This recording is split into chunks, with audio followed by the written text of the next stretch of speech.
இப்போ லைவ்ல பார்த்தீங்கன்னா, யாரெல்லாம் தூங்குனாங்களோ அவங்களுக்கெல்லாம் ஒரு பனிஷ்மென்ட் குடுத்துருக்காரு எஃப்ஜே.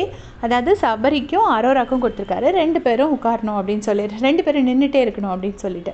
சரின்னு சொல்லி அவங்க 2 பேரும் நின்னு பாட்டு பாடிட்டுருக்காங்க. அப்போ சாண்ட்ரா கூப்பிட்டு சொல்றாங்க எஃப்ஜே கிட்ட, "2 பேரையும் சேர்த்து நிக்க வைக்கிறதாடா பனிஷ்மெண்ட்டு. 2 பேரையும் அந்த ஆளுக்கு ஒரு மூலையில அனுப்பு. 2 பேரையும் சேர்த்து இது பண்ணாத" அப்படின்னோனே, எஃப்ஜே சொல்றாரு, "இல்ல வெளியில மழை பெய்யுது. அதான் அவங்கள அங்க நிக்க வச்சிருக்கேன்" அப்படின்னோனே, "இல்ல ஐபேக்கோ பக்கத்துல இடம் இருக்கு.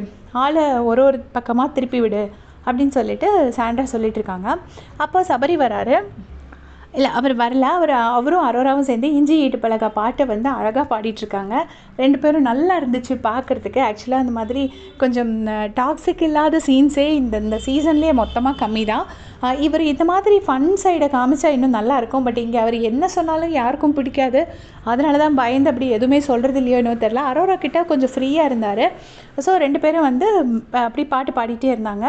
அப்போ வந்து திருப்பி எஃப்ஜே வந்துட்டு இவங்கள சாண்ட்ராவை கூப்பிட்டு, "நீங்களும் எந்திரிச்சு நிற்கணும்" அப்படிங்கிறாங்க. உடனே சாண்ட்ரா வந்து, "நான் எதுக்கு எந்திரிச்சு நிற்கணும்? நான் தான் என் பனிஷ்மெண்ட்லாம் முடிச்சிட்டேனே" அப்படின்னு சொன்னோன்னே, "இல்லை அவன் தான் சொன்னான்" அப்படின்னு சொல்லி சபரியை காட்டுறாங்க. உடனே சபரியை பார்த்துட்டு, "டேய் எதுக்கு எடுத்தாலும் என் பேர் சொல்லுவியா? நாமினேஷன்லேயும் என் பேரையே சொல்லுவியா?" அப்படின்னு சொல்லி சாண்ட்ரா கேட்குறாங்க. உடனே சபரி சொல்கிறாங்க, "ஏய் உன்னை நான் சாவடிச்சிருவேன். நான் உன்னையவா சொன்னேன்? நான் பார்வதியை சொன்னேன். நீ எங்கே தூங்குன? நீ சும்மாலாம் இருக்க. நான் பார்வதியை சொன்னேன்" அப்படின்னு சொல்லிட்டு சபரி சொல்கிறாரு.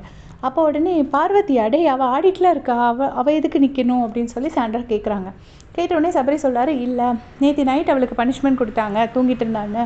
அப்போ வந்து அவள் சொன்னா, நான் இப்போ பண்ண மாட்டேன். அந்த பனிஷ்மெண்ட்டை நாளைக்கு மார்னிங் பண்ணிக்கிறேன்னு சொல்லியிருப்பா. ஸோ அந்த பனிஷ்மெண்ட்டை தான் இப்போ கொடுக்க சொல்கிறேன்" அப்படின்னு சொன்னாங்க. சொன்ன உடனே சாண்ட்ரா, "அப்போ அது கரெக்ட் தான். ஆமாம் அவள் நிற்கணும்" அப்படின்னு சொல்லிட்டு சாண்ட்ராவும் சொல்கிறாங்க. சொன்னதுக்கப்புறம் இங்கே பார்த்தீங்கன்னா 2 பேரையும் பிரித்து விட்டாங்கல்ல. அப்புறம் அரோரா வந்து கொஞ்ச நேரம் தனியாகவே பாட்டு பாடுறாங்க. ரொம்ப ஸ்வீட்டாக இருந்துச்சு வாய்ஸு கேட்குறதுக்கு. அந்த பொண்ணு டே வந்து செந்தமிழ் பேசும்போதே நான் ஷாக் ஆகிட்டேன். என்னடா இவ்வளோ செந்தமிழ் பேசுது இந்த பொண்ணு அப்படின்னு நினச்சேன். அதே மாதிரி இன்றைக்கி வந்து பாட்டு எல்லாமே பாடினாங்க. நீங்கள் லைவில் அரோராவோட சாங்ஸ் கேட்டிங்கன்னா மறக்காமல் கமெண்ட்ஸில் சொல்லுங்கள். தேங்க்ஸ் ஃபார் வாட்சிங்.